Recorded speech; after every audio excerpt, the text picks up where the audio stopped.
Hi, this is Lee Tunnell for BML 412 Business Ethics. This is the recap of my simulations experience with Turning Gears. I really enjoyed it. I really like doing simulations on the whole.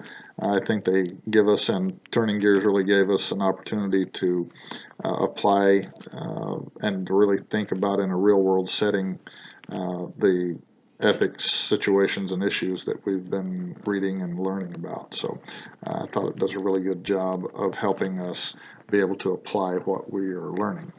To begin with, just the underlying ideas behind my motivation for making the decisions that I made was, first, anytime the boss, Mr. Cattell, said a very clear directive on something, whether it was to keep sales and distribution in mind, or whether it was I needed to get the survey of the marketing, the results of the marketing survey to him that day, to stay out of the media mess, whatever.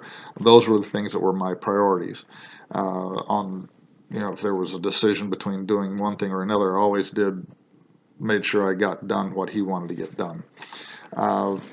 Second, after all of the simulation issues or the ethical issues, we were asked to rank the importance of character, principles, and consequences.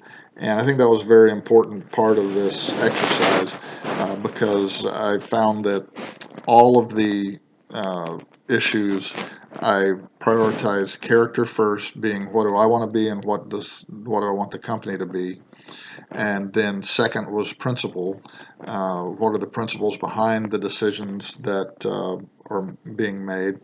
And then third, the consequences, because I really believe that if you're making decisions for the right reasons, then there's going to be consequences, and they're going to be very much more easy to deal with.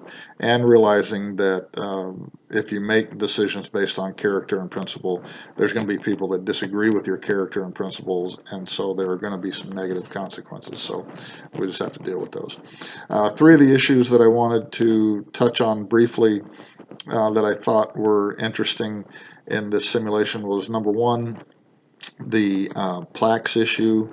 I would have never agreed to put a toy out there with a substance on it that was harmful to a lot of kids. That ended up being just a rabbit to chase and all that. Thought the simulation fell down a little bit there because the research that I would have done on my own would have been really on my own time. And I got penalized saying that I ran out of time to do some other stuff, but that would have never happened. The second is the listening to the parent group. I thought it was very important since we exist to create educational toys for children, and the only way the children get them is if the parents buy them, so we need to listen to the parent group and take care of their concerns. And any employee that has a problem with us listening to concerns of parents probably need to rethink their position on that because we exist as a company to serve the parents and the children. And the last thing was the child labor issue. I was satisfied in sending Jared over to inspect the facilities there and their operations, and had he come back with anything short of a glowing report, I would have recommended to pull that contract, but he didn't. It ended up being a very positive situation for the children, the families, and the company, our company as well. So that's why I decided to just stay with that contract. Overall, it was a very positive experience for me, and I appreciate the opportunity to be involved with the simulations.